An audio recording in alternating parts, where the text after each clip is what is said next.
and guess what? This is not going to work.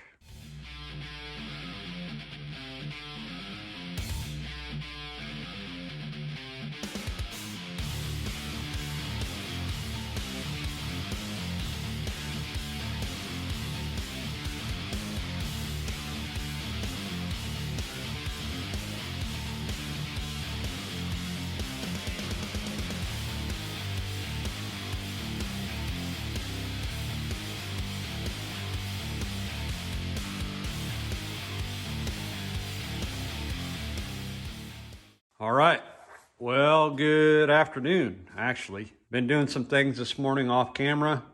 Did a few little things to get ready to proceed with the front end.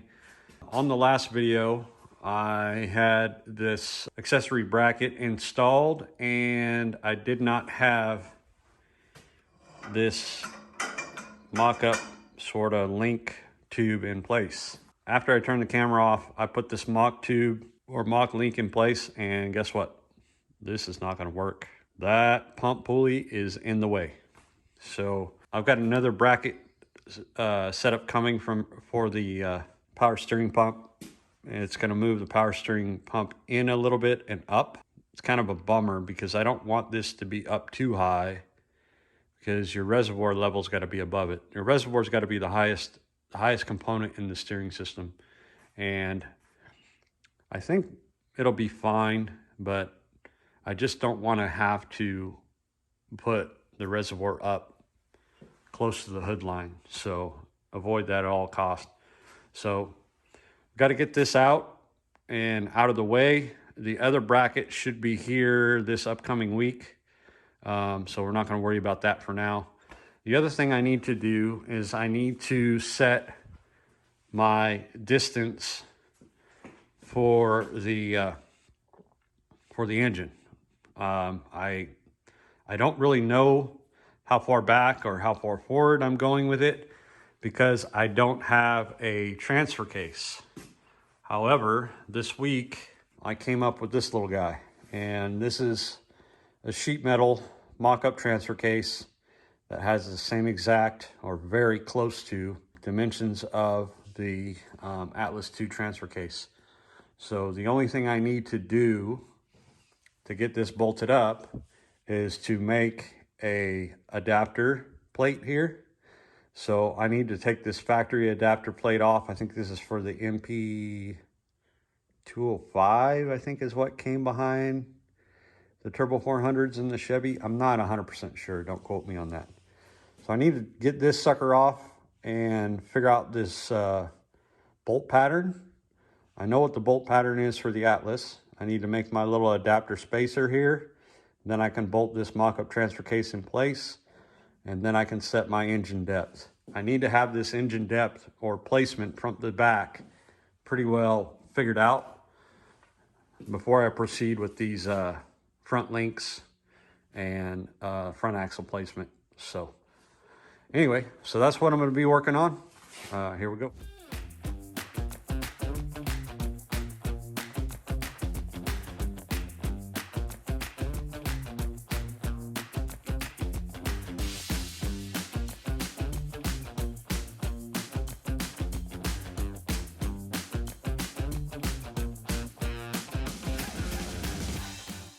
All right, so I got this tail housing adapter off of the trans, and I've got about a 2 1/4 inch stick out. I called Atlas or Advanced Adapters, and they told me depending on how long the stick out is on this main shaft on the trans output, they told me that the main shaft length on this trans output would determine which adapter width I needed for the Atlas transfer case. They make 2 different ones for the Turbo 400. So I've got about 2 1/4 inches of stick out here on this spline shaft, the output here. So I need to make an adapter that will go between the trans and the mock-up transfer case. So here we go.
All right, so I got this mock-up transfer case in here. This is more or less a visual aid to help me determine my distances from the transmission adapter to the T-case input to the rear drive shaft output, and obviously a location for the front drive shaft output. I'm probably pretty good where I'm at as far as I've got this square just up against the rear output on the T-case. I could probably slide forward, oh, that looks like about a ½ inch, maybe a little bit more.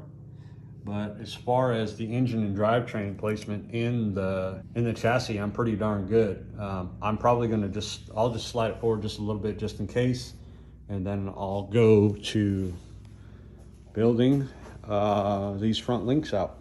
So first I gotta take that pump and bracket system off and go to work.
All right, guys, this is where I'm at. I got the inner C's on the axle.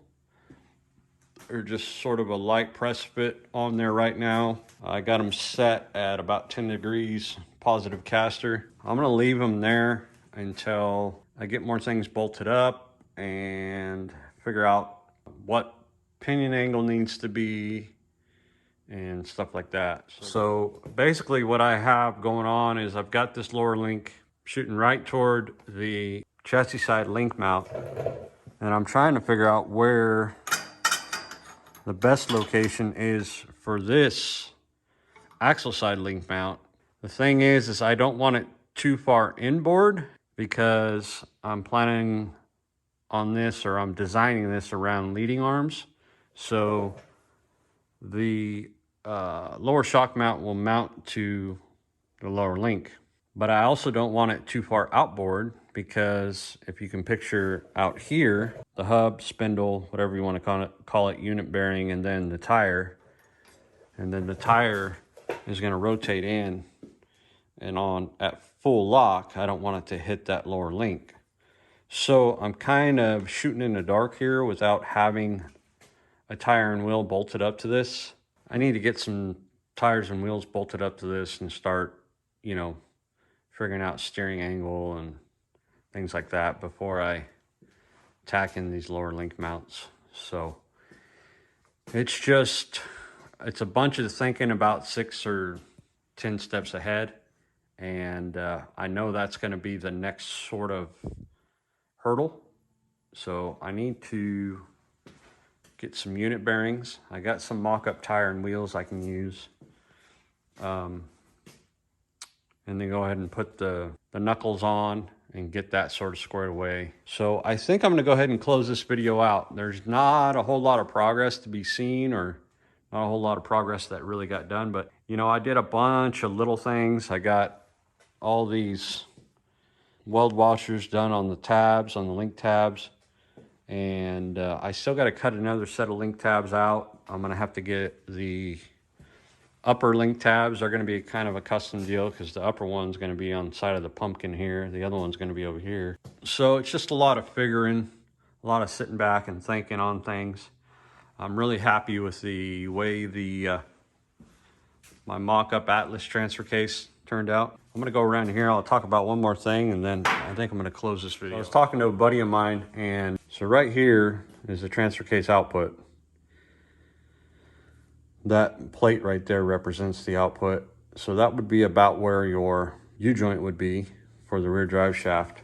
And one of the things that he had mentioned was, and I knew this, but I hadn't thought about it because I haven't done this in a while, but trying to split the difference between the pivot point on the upper link and the lower link, and landing that U-joint somewhere in between there.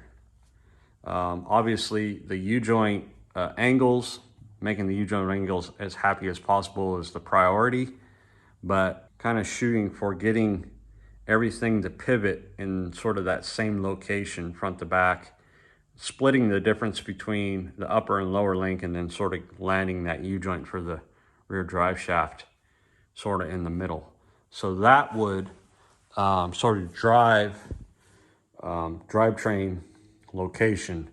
I made this subframe on here, I believe it's 34 inches bar to bar, and I made it a little bit longer because I knew that the Turbo 400 is a little bit longer than the Turbo 350. So right now, the way it sits, it's pretty close to where it will be. I might need to move it back a little bit. So yeah, if you can imagine, that is really, you know, more of a mid-engine, not a front engine. So, and that's the way this chassis is designed.